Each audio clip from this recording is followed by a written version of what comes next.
So you finally unlocked the last set of bosses in the Tomb of the Fallen, and you're starting to acquire tier 9 gear. This is a big milestone, but now it's time to face the most frustrating and painful challenge in the game, the ecosystem. If you've watched my beginner guide, then you'll recall that I said gear can sometimes be acquired with a bonus that activates when equipped to a unit of a specific faction. There are 4 factions: Bloodborne, Church, Kingdom, and Ancestral. When you've upgraded one of these pieces of gear up to 5 and have it equipped to the appropriate vassal, then you'll have the option of enhancing it even further with an item known as Soul Strike.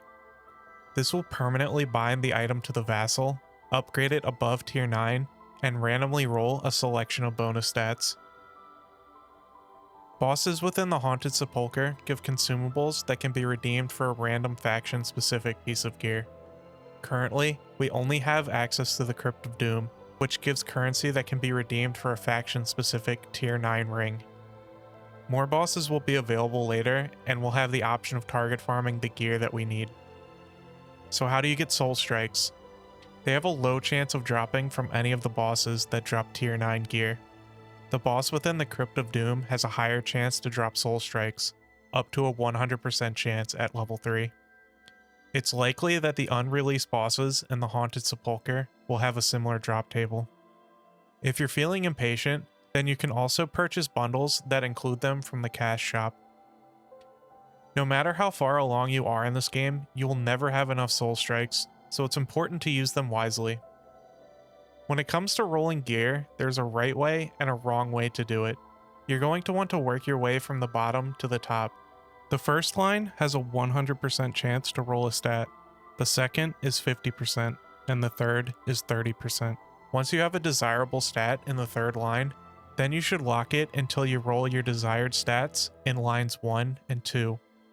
Don't bother locking lines 1 and 2 unless you manage to roll a desirable stat in the second slot that's between level 11 and 15. Once you have all 3 stats you want, then unlock them all and start refining to your desired level. Level 11 to 15 is a good stopping point for each stat. This process will take a ton of Soul Strikes. Personally, I'm not investing much into rolling for the optimal stats at this point, but I am trying to give all of my most used vassals a full inventory of Echo Enhanced gear, with at least some usable stats. So let's take a look at the stat lines you can get. There's damage bonuses, which include all damage, physical damage, and magic damage, critical chance and critical damage, attack speed, received healing bonus, all damage reduction, and blood soul recovery. When optimizing gear for your damage dealers, stack as many damage bonuses as you can. Units that deal piercing damage will only benefit from an all damage bonus, since it is neither physical nor magical, and we currently don't have a piercing damage line. Attack speed is great on units that trigger abilities after X amount of attacks, or damage dealers that don't have any bonus crit scalings. Blood soul recovery is great for your supports and tanks. It's also a passable stat for your damage dealers, but I wouldn't try for it.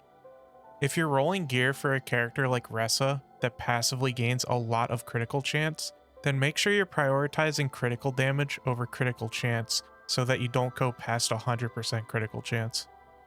I hope this video has given you some insight on how to maximize your gear in Silver and Blood. If you have any questions, then ask them below in the comments section. Consider liking and subscribing, and I hope to see you here again soon.